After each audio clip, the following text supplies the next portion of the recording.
로크가 말한 대로만 국가가 이렇게 만들어지고 일한다면 좋은 사회가 될 것 같은 그런 느낌이 드는 것 같아. 어때, 이 비판들 일리가 있어요? 일리 있는데? 일리 있어? 바로 태세 전환이에요? 네. 자, 아까 전에 로크의 자연상태 개념은 현재 인간의 특정한 상황이나 역사적 맥락과 관계없이 실제 인간을 존재론적으로 분석한 거라고 했던 거 기억나요? 그러니까 로크는 과거에 무조건 국가 이전의 자연상태가 내가 그리는 이 모습 그대로 있었을 거다라고 주장하는 게 아니라 나는 인간이 근본적으로는 자유롭고 평등한 존재라고 믿는다라는 얘기를 했던 거예요. 국가 이전에 이런 상태가 있다라는 게 아니라? 그쵸. 막 그런 얘기를 직접적으로 이렇게 하는 게 아니라.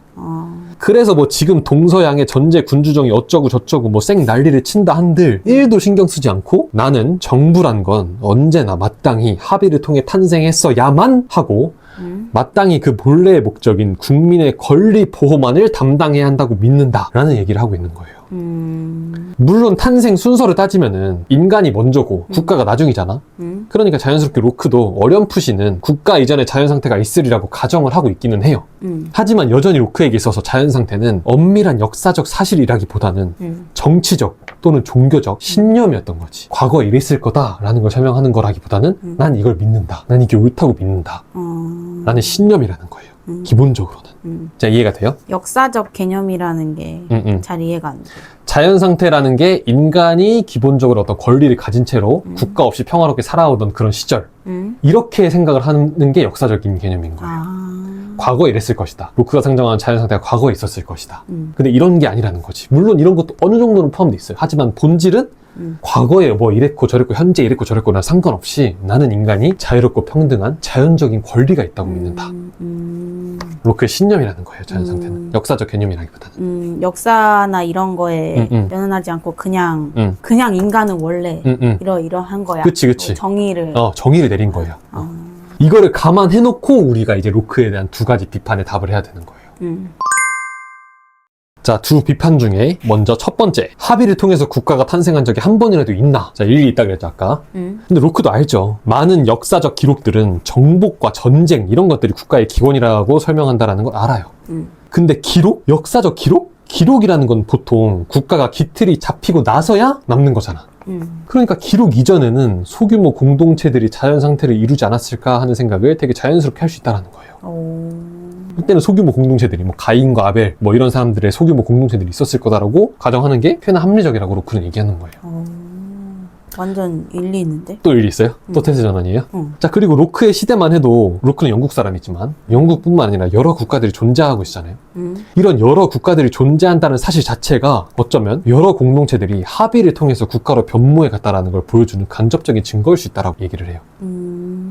아니 국가가 절대적이고 정복과 전쟁을 통해서 강한 자들만 살아남고 이런 거면은 단일의 국가가 있는 게 더 합리적이지 않겠어? 근데 아니고 각기 다른 지역에서 다른 사람들이 서로 다른 합의를 해가지고 여러 국가가 생겼다 이렇게 설명하기 좀 더 합리적이지 않겠냐? 라고 로크는 얘기를 하고 있는 거예요.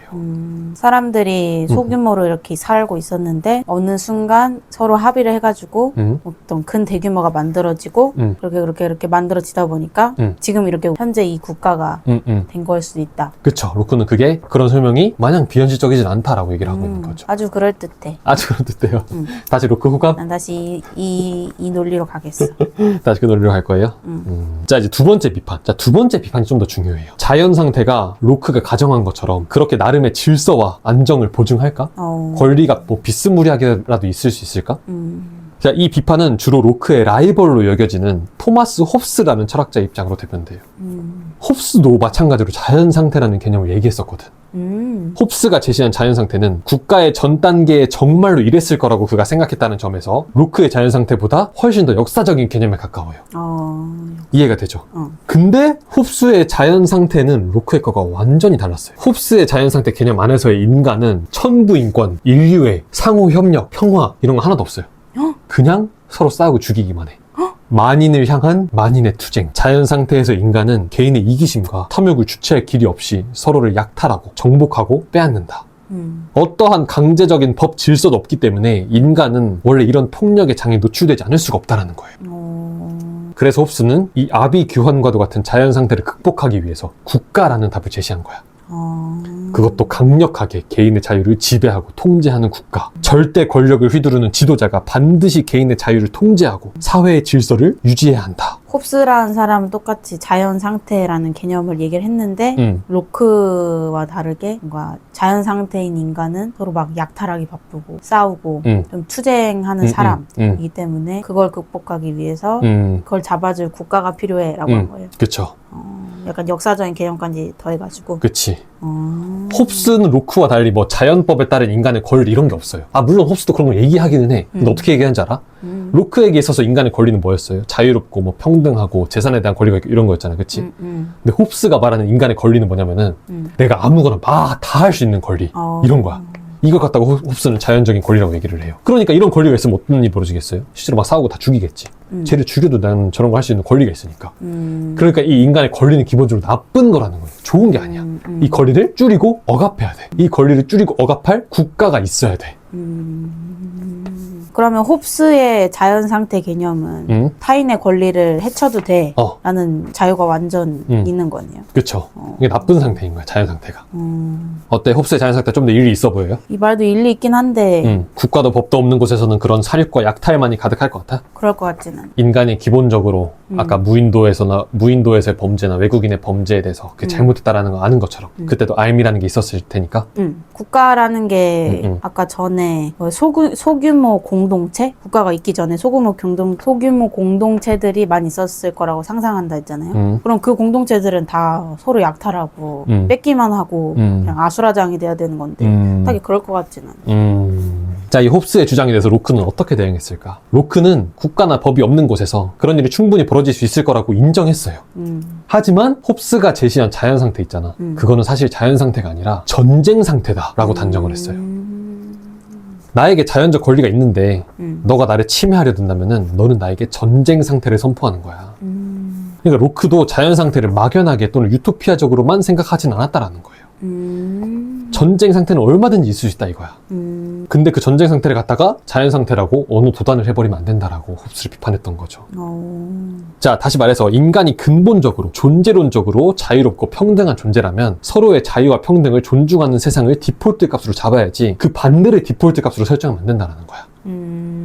홉스 그놈은 인간의 자유, 평등, 소중한 권리 이런 거를 조금도 인정하지 않으니까 전쟁 상태를 자연 상태라고 설정하는 오류를 범했다는 거지. 이해됐어요. 아주 일리 있군. 난 홉스야. 홉스라고? 응. 아, 홉스래. 난 로크야. 자, 그러니까 홉스는 뭐 그런 설정을 해버렸으니까 뭐 인간을 가만 내비두면 파멸밖에 길이 없기 때문에 미개하고, 그러니까 미개한 인간에게는 전제 군주정이 필요하다라는 결론밖에 안 나오는 거예요. 로크는 자연 상태에서 언제든지 전쟁 상태로 이행이 가능하다고 생각했어. 말하자면 자연 상태가 기본값이고 전쟁 상태는 일종의 변수였던 거지. 그러니까 그 기본값을 무시하고 파괴하면서 세워진 정부는 정당성을 인정받을 수가 없는 거야. 정당성. 자, 이렇게 로크는 홉스적인 절대 국가를 비판하기 시작해. 잠깐만요. 됐어요. 로크는 홉스적 절대 국가를 어떻게 비판할까? 국가가 법으로 사회를 통치하는 곳에서도 언제든지 전쟁 상태는 일어날 수 있거든. 법과 재판관들에게 소를 제기할 길이 열려 있긴 하지만 일부 인간들이 저지른 폭력이나 위해를 보호 또는 면책하기 위해 정의를 명시적으로 왜곡하고 법률을 뻔뻔하게 곡해함으로써 그 구제책이 부인되는 곳, 바로 그곳에서는 전쟁 상태 말고는 그 어떤 것도 상상하기 어렵다. 어때? 정부가 있어도 로크가 말한 전쟁 상태는 언제든지 일어날 수 있어요. 오늘 날까지도 지금 계속 일어나는 일들이잖아. 오히려 국가가 없는 자연 상태에서는 침해자가 발생했을 때 그 침해자로부터 나와 내 주위 사람들을 지킬 무기가 있잖아. 알미라는 무기. 내 생명과 자유와 재산은 소중하다. 그걸 침해하려는 저 공격자는 나와 내 동료들의 심판을 받아 마땅하다. 이걸 알고 있잖아. 그래서 나든 뭐 나 혼자든 주위 사람 다 불러서든 저 사람 나쁜 놈이다, 저 사람 죽이자, 혼내자 이렇게 할 수 있단 말이에요. 근데 예를 들어서 국가가 수립된 이후에 국가나 법을 운영하는 사람들이 나를 강제 동원하고 나의 자유를 억압하고 내 소유물을 강탈하면 거기에 어떤 방어 무기가 있어요? 아무것도 없다.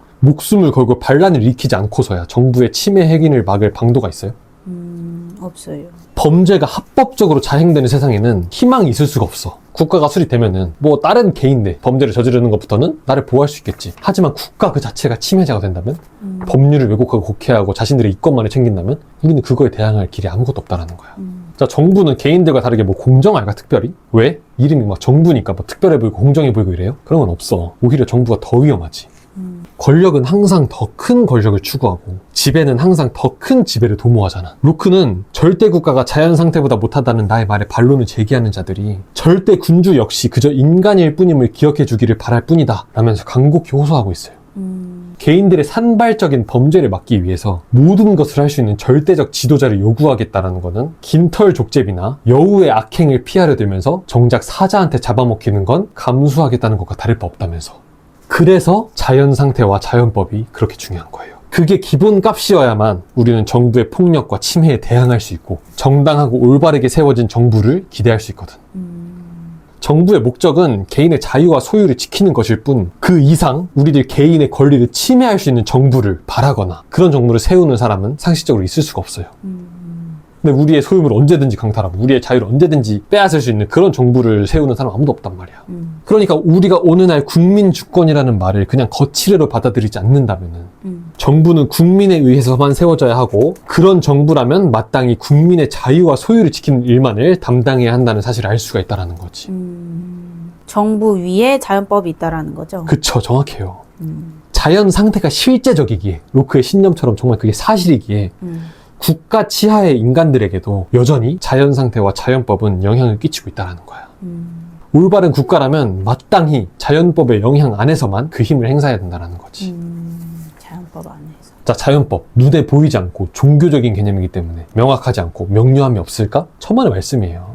자연법이 국가의 법보다 더 명료한 것일지도 모른다. 상반되고 숨겨진 이해관계를 말로 표현해놓고 따르는 인간들의 변덕과 복잡한 계략보다 이성이 더 쉽게 이해될 수 있는 만큼 말이다. 그러니까 결국 로크의 필살기였던 자연 상태 그리고 자연법은 오늘날 우리에게도 반드시 필요한 무기일 수밖에 없는 거야. 정부의 모든 법들은 철저하게 자연법의 범위 내에 있어야만 하겠죠. 지금 정치인을 상상해봐, 생각해봐. 이 원칙을 전혀 지키지 못하고 있기 때문에 그들은 결국 침해자, 우리를 물어뜯는 사자에 불과한 거예요. 로크에게 당연했던 것들은 그 당시 전혀 당연하지 않은 것들이었어. 얼마나 답답했을까. 그렇지만 로크는 정말로 뻔뻔하게 이거 나만 알고 있어? 하는 스탠스로 내가 믿는 바를 역설했던 거야. 그리고 놀랍게도 로크가 이겼어. 시간이 지나면서 세상이 나약하게만 보였던 로크의 상식을 받아들인 거지. 지금 우리도 마주하고 있는 현실이 아니라 마땅히 나아가야 할 옳은 가치를 계속해서 이야기해야 된다는 거야. 뻔뻔하게. 물러가라 이 악덕 정부야. 너희는 자연법 바깥에 있다. 침해를 멈춰라. 이렇게 얘기를 해야 된다는 거예요. 자, 로크가 이렇게 이겨서 세상 사람들이 대부분 이제 절대 군주정이 옳고 막 우리는 그냥 지배를 받아야만 되는 존재 이렇게 생각하진 않지, 그치? 그 국가도 마찬가지로 로크의 말을 빌려서 국민주권이라 얘기하고 우리는 국민을 위해 존재하는 우리 국민의 종복들이다. 이렇게 자기들을 낮춘단 말이야. 자, 근데 말로는 이런데 과연 실제로도 그럴까? 이게 바로 우리가 다음 시간에 알아볼 내용이에요. 다음 시간에는 자연 상태를 지나서 정부가 수립된 이후에 우리가 어떤 사고를 지녀야 건강한 사회가 될 수 있는지 이거에 대해서 로크의 견해를 한번 알아볼 거예요. 우리도 유튜브 지금 열심히 해서 로크처럼 목소리 되면 언젠간 이런 날이 오겠지? 언젠가는 이 뻔뻔한 계란이 바위를 깨부수는 날이 올 수 있겠지.